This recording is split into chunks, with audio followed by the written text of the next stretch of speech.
जय हिंद। नमस्कार साथियों, आप सभी लोगों का मोस्ट वेलकम है आज किस नए क्लास में। और आज किस क्लास में हम लोग बिहार कार्यालय परिचारी भर्ती 2026 के जीके से 30 प्रश्न करने वाले हैं। और जीके से 30 प्रश्न ऐसे करने वाले हैं जो आपके एग्जाम में हूबहू क्वेश्चन यहीं से क्वेश्चन मिलेगा। तो चलिए साथियों, बिना देर किए हुए चलते हैं क्वेश्चन पर। तो देखिएगा, पहला सवाल आप लोगों के स्क्रीन पर आने जा रहा है।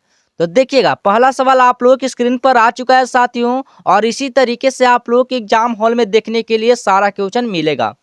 तो देखिए, अगर आप लोग पहली बार अगर आप लोग इस चैनल पर पहली बार अगर आप लोग जुड़े हैं तो चैनल को सब्सक्राइब जरूर कर लीजिएगा। और सब्सक्राइब करके आप ऑल नोटिफिकेशन को जरूर ऑल पे दबा लीजिएगा। और साथ में इस वीडियो को लाइक कर दीजिएगा, जिससे कि जब भी क्लास स्टार्ट होगा साथियों तो नेक्स्ट क्लास आप लोग के सामने होगा। तो चलिएगा देखिएगा, पहला सवाल आप लोगों की स्क्रीन पर आ चुका है। अगर किसी भी क्वेश्चन का अगर आंसर मालूम रहता आप लोगों को तो आप लोग कमेंट बॉक्स में सही सही सवाल का जवाब दे सकते हैं। तो देखिएगा, पहला सवाल कहता है साथियों कि संविधान सभा की प्रथम बैठक कब हुई थी। तो बताइएगा साथियों कि संविधान सभा का प्रथम बैठक हुआ था वो कब हुआ था। तो याद रखिएगा साथियों, इसका right answer option number A होगा, 9 दिसंबर 1946 ईस्वी को हुआ था। ऑप्शन नंबर बी हो जाएगा वो सही हो जाएगा आप लोगों के लिए। चलिए अगला सवाल की तरफ बढ़ते हैं साथियों। चलिएगा अगला सवाल देखिएगा साथियों, कहता है क्वेश्चन,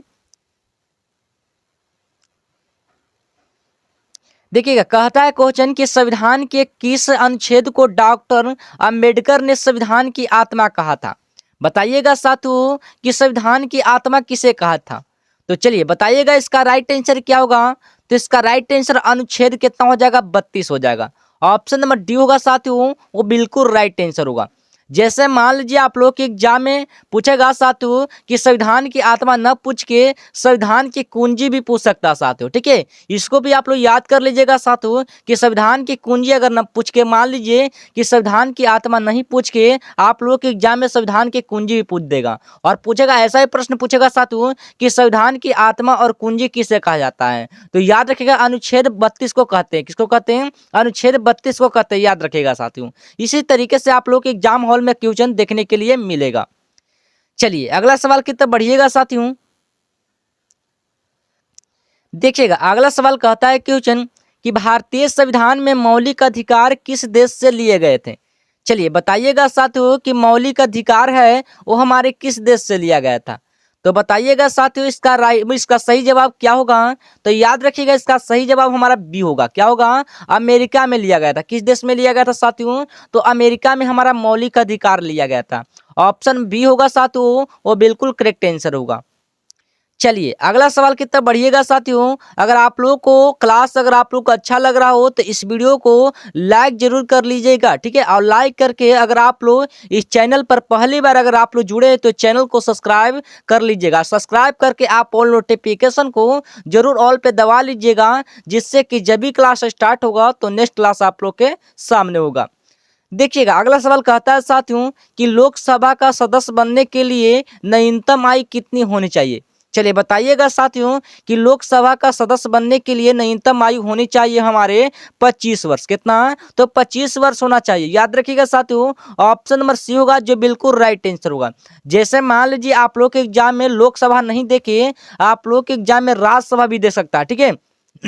पूछेगा कि राज्यसभा का, पूछेगा साथियों कि राज्यसभा का कार्यकाल होता है वो कितने, मतलब सॉरी आप लोग इस तरह के क्वेश्चन नहीं पूछेगा। देखिए फिर से दोहरा दे आप लोग देखिए कहता है क्वेश्चन कि लोकसभा का सदस्य बनने के लिए न्यूनतम आयु कितना होना चाहिए, 25 वर्ष। और पूछेगा साथियों कि लोकसभा नहीं दे के आप लोग के राज्यसभा यहाँ पे आप लोग का दे दिया तो क्या होगा। तो राज्यसभा का सदस्य बनने के लिए न्यूनतम आयु कितना होना चाहिए। तो याद रखिएगा 30 वर्ष। कितना होना चाहिए? तो 30 वर्ष होना चाहिए साथियों, याद रखिएगा 30 वर्ष होना चाहिए।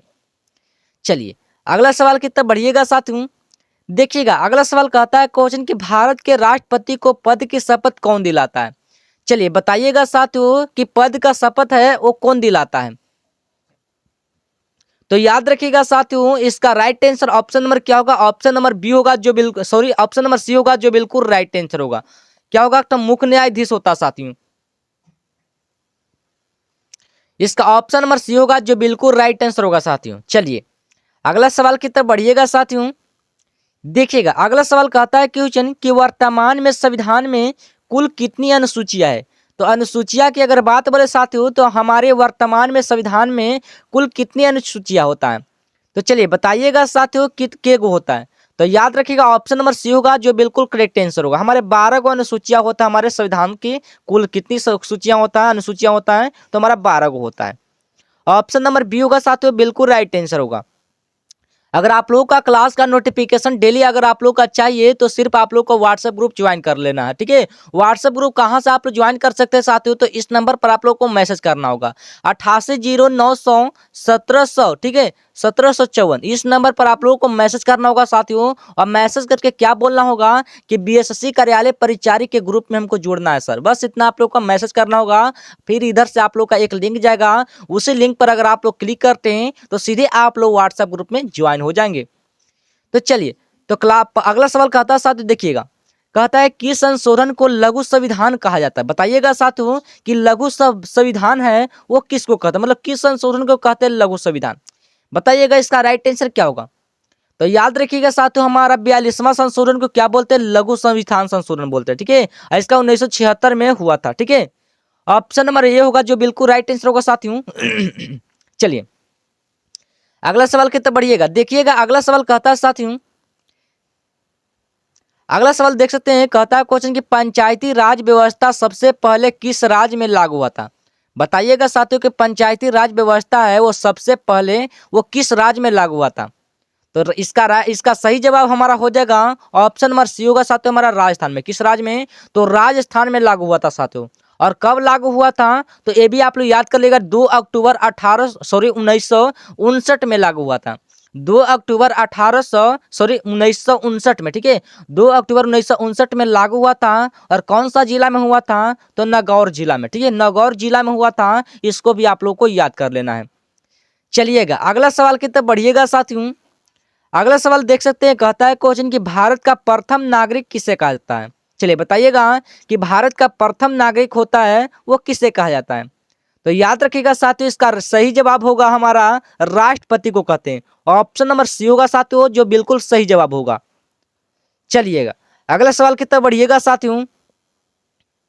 अगला सवाल देख सकते हैं, कहता है क्वेश्चन कि संविधान सभा के अस्थायी अध्यक्ष कौन थे। बताइएगा साथियों अस्थायी अध्यक्ष की अगर बात बोले साथियों कि संविधान सभा का अस्थायी अध्यक्ष कौन थे, तो याद रखिएगा साथियों ऑप्शन नंबर बी होगा हमारे डॉक्टर राजेंद्र प्रसाद। हमारे क्या थे, हमारे डॉक्टर राजेंद्र प्रसाद हमारे अस्थायी अध्यक्ष थे। ठीक है, लेकिन पूछेगा साथियों अस्थायी की अगर बात बोले साथियों अस्थायी अध्यक्ष कौन थे। बताइएगा साथियों कि अस्थायी अध्यक्ष हमारे कौन थे, तो आप लोग जल्दी जल्दी आप लोग बताइएगा कमेंट बॉक्स में कि अस्थायी हमारा कौन थे।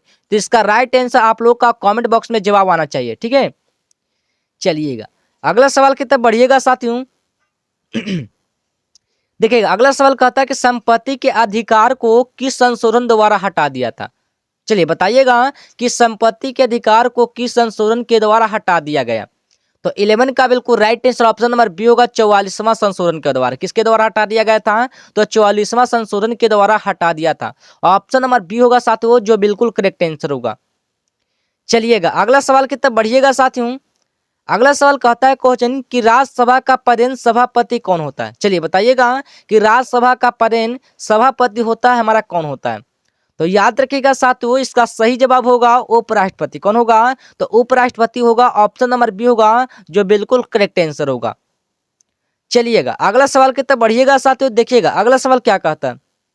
अगला सवाल कहता है साथियों कि मौलिक कर्तव्यों की संख्या होती है हमारा कितना होता है। चलिए बताइएगा कि मौलिक कर्तव्यों की संख्या होता है हमारे कितना होता है। तो याद रखिएगा साथियों इसका सही जवाब हमारा हो जाएगा 11 को। क्यों होता है, तो 11 होता है साथियों। ऑप्शन नंबर सी होगा जो बिल्कुल करेक्ट आंसर होगा। चलिए अगला सवाल देखिएगा साथियों क्या कहता है क्वेश्चन। अगला सवाल कहता है कि बिहार दिवस कब मनाया जाता है। चलिए बताइएगा साथियों कि बिहार दिवस है वो हमारे 22 मार्च को। कब मनाता है, तो 22 मार्च को बिहार दिवस मनाया था। ऑप्शन नंबर सी होगा जो बिल्कुल करेक्ट आंसर होगा। ठीक है, और यहाँ से प्रश्न आप लोग के एग्जाम में हूबहू क्वेश्चन देखने के लिए मिलेगा। ठीक है, और दिवस से जितना क्वेश्चन बनता है साथियों वो सारे प्रश्नों को सबसे पहले आप लोग को एग्जाम से पहले क्लियर कर लेना आप लोग को। ठीक है, और आप लोगों का एग्जाम अप्रैल में स्टार्ट होने वाला साथियों, तो आप लोग अप्रैल से सारे क्वेश्चनों को आप लोगों को क्लियर कर लेना आप लोगों को, ठीक है। चलिए अगला सवाल की तरफ बढ़ते हैं साथियों, देखिएगा अगला सवाल क्या कहता है क्वेश्चन। देखिएगा अगला सवाल कहता है कि प्रसिद्ध महाबोधि मंदिर होता हमारे बिहार में कहाँ स्थित होता है। चलिए बताइएगा साथियों कि प्रसिद्ध महाबोधि मंदिर होता है ना, वो हमारे बिहार में कहाँ स्थित होता है। तो याद रखिएगा साथियों इसका सही जवाब क्या होगा। चलिए बताइएगा आप लोग क्यों, आप लोगों को भी बताइएगा इस कहाँ में हो जाएगा। इसका सवाल का जवाब आप लोगों को खुद बताना साथियों कमेंट बॉक्स में, ठीक है। और ऐसा ही क्वेश्चन आप लोग के एग्जाम में पूछा जाता है, ठीक है। और जितना प्रश्न करवा रहे साथियों ये आप लोग के इम्पोर्टेंट और सिलेक्टेड क्यों चलिएगा, ताकि आप लोग के एग्जाम में इस बार आ सके, ठीक है। तो चलिएगा सवाल की तरफ बढ़िएगा। अगला सवाल क्या कहता है क्वेश्चन, ध्यान से देखिएगा। अगला सवाल कहता है साथियों, ध्यान से देखिएगा साथियों कि बिहार का सबसे बड़ा नगर होता है हमारे जनसंख्या के अनुसार कौन सा होता है।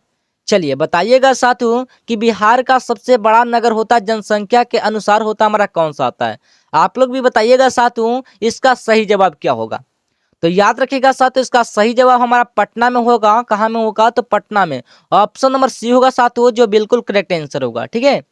चलिए अगला सवाल देखिएगा साथियों, 70 नंबर क्वेश्चन देखिएगा। कहता है क्वेश्चन कि बिहार में कुल कितने प्रमंडल होते हैं। चलिए बताइएगा साथियों कि बिहार में प्रमंडल होता है साथियों हमारा कुल केगो होता है। तो याद रखिएगा ये बिहार से क्वेश्चन आप लोग के एग्जाम में जरूर पूछा जाएगा। बिहार कार्यालय परिचारी खुद बोलता है कि बिहार कार्यालय परिचारी खुद बोलता है कि बिहार से क्वेश्चन पूछा जाएगा। तो बिहार में कुल कितने प्रमंडल होते हैं साथियों, यानी कि उसको डिवीजन बोलते हैं, ठीक है। तो डिवीजन केगो होता है साथियों, तो याद रखिएगा इसका राइट आंसर ऑप्शन नंबर क्या होगा, सी होगा। कैगो होता है, 9 गो होता है बिहार में। क्या होता है, तो 9 गो होता है। और पूछेगा साथियों कि बिहार में जिलों की संख्या की अगर बात बोले साथियों कि बिहार में जिला होता है वो कुल के वो होता है, बताइएगा। बताइएगा साथियों आप लोग बताइएगा कि बिहार में जिला होता है के गो होता है। जल्दी जल्दी आप लोग बताइएगा साथियों कमेंट बॉक्स में कि बिहार में जिला होता है वो कुल के गो होता है। तो याद रखिएगा 38 जिला। के गो जिला होता है, तो 38 जिला होता है। एक और प्रश्न बनता है साथियों आप लोगों के लिए, पूछेगा साथियों कि बिहार में अनुमंडल के गो होता है। बताइएगा साथियों अनुमंडल पूछेगा कि बिहार में अनुमंडल, ठीक है, अनुमंडल होता है साथियों हमारे बिहार में के गो अनुमंडल होता है।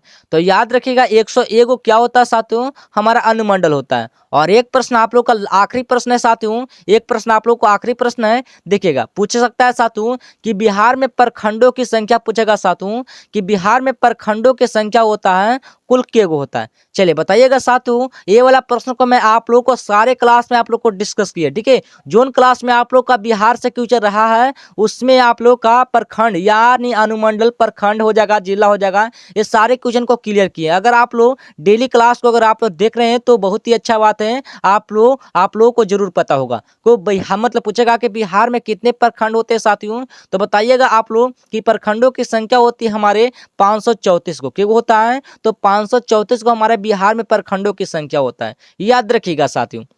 चलिए अगला सवाल की तरफ बढ़िएगा साथियों, देखिएगा अगला सवाल क्या कहता है। अगला सवाल देखिएगा, कहता है क्वेश्चन की कोशिका का पावर हाउस किसे कहा जाता है। चलिए बताइएगा साथियों कोशिका का जो पावर हाउस रहता है वो किसे कहा जाता है। तो याद रखिएगा साथियों इसका सही जवाब क्या होगा। चलिए बताइएगा आप लोग बताइएगा साथियों इसका सही जवाब क्या होगा। कोशिका का पावर हाउस किसे कहा जाता है, जल्दी जल्दी आप लोग बताइएगा साथियों कि कोशिका का पावर हाउस है वो हमारे माइटोकॉन्ड्रिया को बोलते हैं। किसको बोलते हैं साथियों, तो माइटोकॉन्ड्रिया को बोलते हैं। ऑप्शन नंबर बी होगा जो बिल्कुल करेक्ट आंसर होगा, ठीक है। चलिए अगला सवाल देखिएगा साथियों अगला सवाल कहता है कि मनुष्य के रक्त का पीएच मान होता है कितना होता है। चलिए बताइएगा कि मनुष्य के रक्त का पीएच मान होता है साथियों हमारा कितना होता है। तो याद रखिएगा इसका सही जवाब हमारा हो जाएगा 7.4 होता है वो हमारा मनुष्य का रक्त का पीएच मान होता है, ठीक है। थोड़ा सा ना आप लोगों का हल्का आप लोग का मिलेगा, इसमें आप लोग का क्या मिलेगा साथियों, हल्का इसमें आप लोग का मिलेगा क्षारीय धातु, ठीक है। क्षारीय मिलेगा, क्या मिलेगा, क्षारीय मिलेगा, ये आप लोग ध्यान से देखिएगा, ठीक है। हल्का आप लोग का क्षारीय मिल रहा होगा, ठीक है। चलिएगा अगला सवाल देखिएगा साथियों, आप लोग का लास्ट क्वेश्चन यहीं तक आप लोग करवाते हैं, ठीक है। फिर उसके बाद में आप लोग का नेक्स्ट टॉपिक में आ गया साथियों, ठीक है। ये लास्ट नंबर क्वेश्चन है साथियों आप लोग के लिए। कहता है क्वेश्चन कि गुरुत्वाकर्षण का नियम किसने दिया था। चलिए बताइएगा कि गुरुत्वाकर्षण का नियम देने वाले हमारे कौन थे। आप लोग को पता होगा तो जल्दी जल्दी आप लोग जवाब दीजिएगा साथियों कि गुरुत्वाकर्षण का नियम किसने दिया था। तो चलिए इसका सही जवाब आप लोगों का सही बिल्कुल आ रहा है, ठीक है। इसी तरीके से आप लोग कमेंट कीजिएगा, ठीक है।